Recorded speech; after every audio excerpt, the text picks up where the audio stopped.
Today we're going to be talking about the U.S.-Mexico border crisis, which is a prevalent topic in today's news. So we picked a speech from Trump, and it says, "Illegal immigration hurts American workers, burdens American taxpayers, and undermines public safety, and places enormous strain on local schools, hospitals, and communities in general, taking precious resources away from the poorest Americans who need them the most. Illegal immigration costs our country billions and billions of dollars each year, so let me begin by stating that these illegal caravans will not be allowed into the United States, and they should turn back now because they're wasting their time. They should apply to come into the country. We want them to come into our country very much, and we already dispatched for the border the United States military, and they will do the job, greatest military anywhere in the world, and it's going to be, and is now, in great shape. These caravans and illegal migrants are drawn to our country because Democrat-backed laws and left-wing judicial rulings. We are getting rulings that are so ridiculous, so bad. They're writing the laws. Can't do that. Collectively known as an example, catch and release. It's a disgrace that we have to put up with it." So we chose this speech because it represents how President Trump and many Republicans viewed and reacted to the border crisis. Understanding how politicians at the time viewed the border crisis is essential to understanding the crisis itself. So the thesis that we chose was that the era of Mexican-U.S. border crisis highlights how the shift towards a more heavily guarded border has made politics more divided, how people try to cross the border have often been ignored in favor of trying to keep them out, and how the failure to create immigration reform has continued the crisis and caused us to react instead of finding lasting solutions. So some important people that we'll be talking about later on are Donald Trump, the former president of the United States, Joe Biden, the current president of the United States, Alejandro Mayorkas, the secretary of various immigration organizations, Kamala Harris, the current vice president of the U.S., Greg Abbott, the governor of Texas, Ron DeSantis, the governor of Florida, Kirstjen Nielsen, the former secretary of Homeland Security, and finally, Enrique Peña Nieto, who was the former president of Mexico. Next slide. These are some important organizations that played a big part in the crisis. First, the American Civil Liberties Union. They filed numerous lawsuits challenging the legality of the Trump administration's immigration policies, including family separations and the Remain in Mexico policy. Another organization is the Southern Poverty Law Center, which provided legal aid to migrants and challenged policies that they viewed as discriminatory or harmful to immigrant communities. Lastly, the National Immigration Law Center had advocated for immigrant rights and comprehensive immigration reform, provided legal support, and challenged restrictive immigration policies in court. These are some important vocab words that you should be familiar with before we begin the presentation. First, asylum. This word means the protection granted by a nation to someone who has left their native country as a political refugee. Many immigrants come to the U.S. seeking asylum. Another vocab word you should be familiar with is deport, which means to expel a foreigner from a country, typically on the grounds of illegal status or for having committed a crime. The border has long been a location of culture and economic trade. The U.S.-Mexico border is one of the busiest and most economically significant borders in the world, facilitating extensive trade and commerce. Many individuals live in one country and work in the other, so daily commutes support local economies. Along with the border being a route of employment, it has also been a migration focal point for laborers, refugees, and asylum seekers from Mexico and Central America since its development. Tensions started building in the 1990s when immigration from Mexico and Central America increased. This led to the passing of the North American Free Trade Agreement, or NAFTA, in 1994, which lifted tariffs on the majority of goods produced by the signatory nations, which were the U.S., Canada, and Mexico. This led to a decrease in U.S. manufacturing jobs as a result of higher-paying factory jobs moving to more cost-effective regions. The border crisis really started picking up after 9/11, when security concerns became a bigger deal. Racism against all immigrants increased, and people demanded tighter border security. Although Obama's presidency was towards the beginning of the border crisis, he left a big impact by creating the DACA program. DACA, which stands for Deferred Action for Childhood Arrivals, protects immigrant youth from being deported, along with helping them secure a work permit, driver's license, and social security number, which allows them to live in the U.S. legally and provides them opportunities. It has been argued that DACA complicates educational motivation for DACA-mentored Latino youth and stigmatizes them. But overall, DACA is generally seen as a reform with overwhelmingly positive benefits. DACA's existence was later threatened during the Trump presidency, but Americans fought hard in support of DACA, and there will be more on this later. As you can see in this graph, after Trump took office, the demographic of immigrants changed to be mostly families. This completely changed the course of the border crisis and impacted how people viewed it, and many people became more concerned with addressing the crisis at this point. Two important people to the U.S.-Mexico border crisis is Donald Trump and Joe Biden. First, we will start with Donald Trump. Trump's campaign promise was to build a wall along the U.S.-Mexico border, and this wall is commonly referred to as the Wall. This promise was only partially fulfilled. Hundreds of miles of the wall were completed before Joe Biden halted construction upon taking presidency. After Trump took office in 2017 with his Vice President Mike Pence, he quickly started implementing strict border control policies. In April of 2018, he implemented the Zero Tolerance Policy. This policy called for every undocumented border crosser to be prosecuted criminally. Before the Zero Tolerance Policy, crossing the border undocumented was only considered a misdemeanor. This led to hundreds of families being separated at the border. Trump also described Mexican immigrants as rapists who were bringing crime into the U.S. Implemented in January of 2019, Migrant Protection Protocols, or the Remain in Mexico policy, was implemented. The Remain in Mexico policy required certain asylum seekers who passed a credible screening to return to Mexico to await their asylum hearing. This policy was very controversial and is often described by pro-immigration advocates as inhumane. Protecting the nation from foreign terrorist entry into the United States during 2018, aka the Muslim ban, was an executive order made by Donald Trump and called for a temporary ban on immigration to the U.S. from 7 African and Middle Eastern countries over concerns for national security. Joe Biden reversed it during his presidency in 2021. Although this ban isn't directly related to the U.S.-Mexico border, its impact was felt by all immigrants.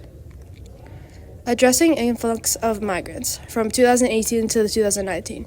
Large groups of migrants from Central America, primarily Honduras, El Salvador, and Guatemala, traveled in caravans toward the U.S. border seeking asylum. So the U.S. government increased border security, deployed troops, and implemented stricter asylum policies to address the influx.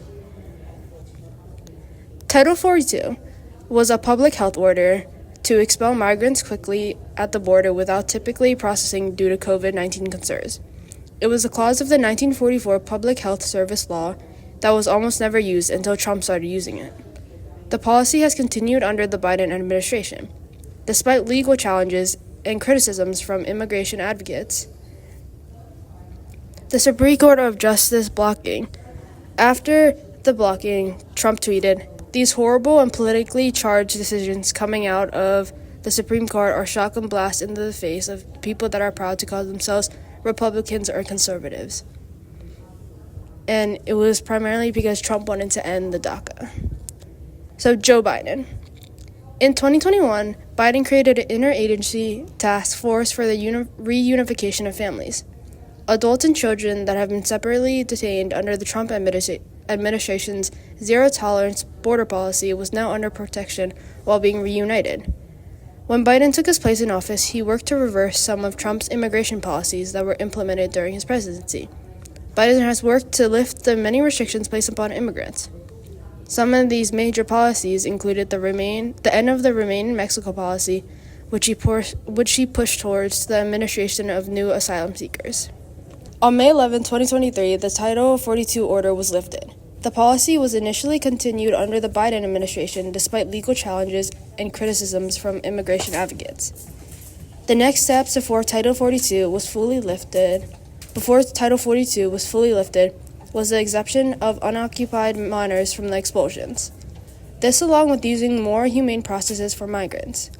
With many mixed opinions, the CDC ended Title 42 after pandemic conditions improved, and the Biden administration stepped in to increase resources for border processing, the enhanced cooperation with Latin American countries to address root causes of migration, and expansion of legal pathways for migrants. Support for DACA. DACA is the Deferred Action for Childhood Arrivals, aka those that came to the U.S. as undocumented immigrants. It stops them from being deported and it actually allows them to live and work in the U.S. And Biden is a big supporter of the DACA. The Biden administration pushed for Dreamers to be eligible for the Affordable Care Act, which is health care, and allowed them to be protected under this. Now we will watch a video about the humanitarian crisis and how it grew along the southern border as more migrants crossed the U.S. We felt like this video really fit in and added a lot to this presentation. Moments at the border showing the desperation and determination from people trying to get into the U.S.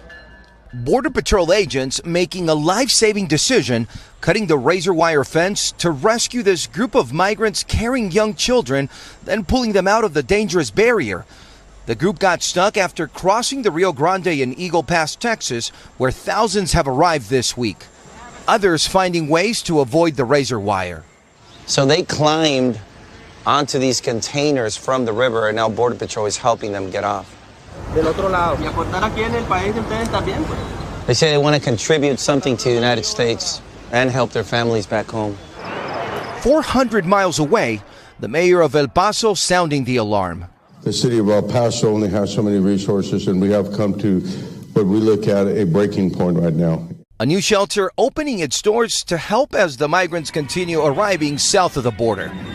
In San Diego, the local rapid response network stretched to capacity, saying in a statement, "We cannot provide respite shelter and services to all the people seeking asylum that DHS is releasing." Amid the crisis, DHS Secretary Alejandro Mayorkas visiting the border over the weekend. Most recently, Congress has yet to act on our requests for $4 billion in funding and resources, with cities like Eagle Pass bracing for a wave that continues to make its way through Mexico and headed to the border. And Guad, you're saying more people are making their way to the border. Just how many are officials expecting? Kate, we think there could be tens of thousands traveling through Mexico. Just here in Eagle Pass alone, hundreds are arriving on every freight train, with those migrants telling me thousands more are waiting to hitchhike on more trains. So there's just no way of telling how many will arrive at the border, Kate. Thanks for watching. Stay updated about breaking news and top stories on the NBC News app or follow us on social media. Alejandro Mayorkas, the Secretary of Homeland Security, has played a huge, significant role in immigration enforcement, border security, and along with many refugee programs. Since his appointment, he has been involved in addressing the influx of border crossings and implementing new immigration policies. He's been doing a lot in his position. His work has focused on creating a fair and effective immigration enforcement system, prioritizing the removal of individuals who pose a threat to public safety and national security. A lot of people supported him. Additionally, Mayorkas has been dedicated to enhancing border security measures, including the deployment of advanced technologies and infrastructure improvements to ensure the legal and safe entry of individuals into the country. Through his efforts, he aims to balance the need for security with the humane treatment of refugees and migrants. Our next important person is Kamala Harris.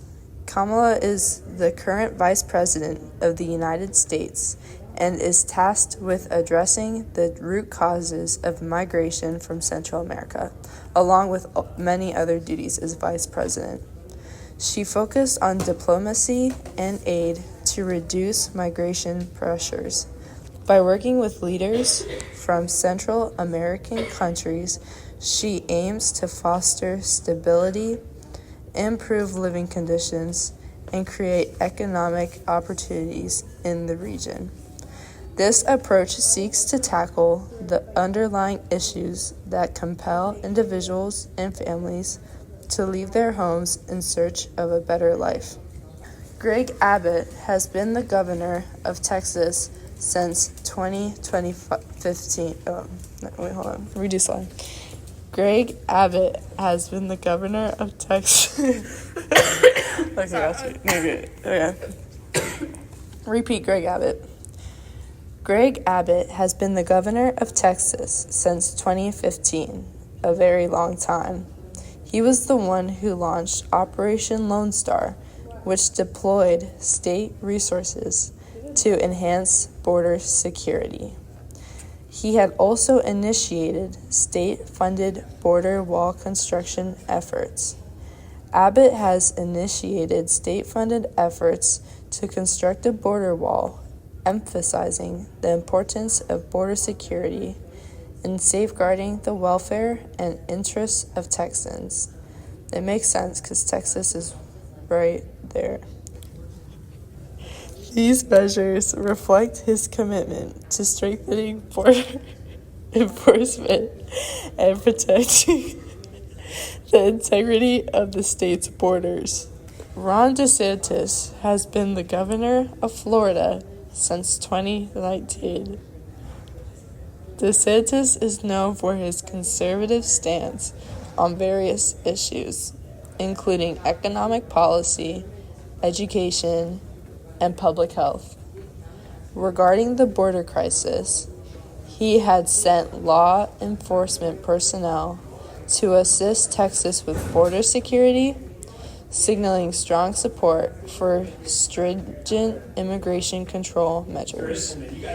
He is a very strong supporter of border security and has criticized federal immigration policies that he views as too lenient and has called for stricter enforcement of existing immigration laws.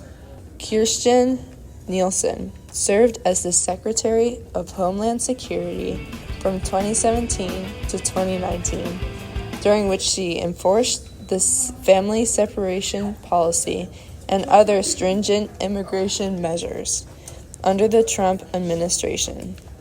As secretary, she faced scrutiny and criticism for her role in implementing policies that resulted in the separation of migrant families at the U.S. border.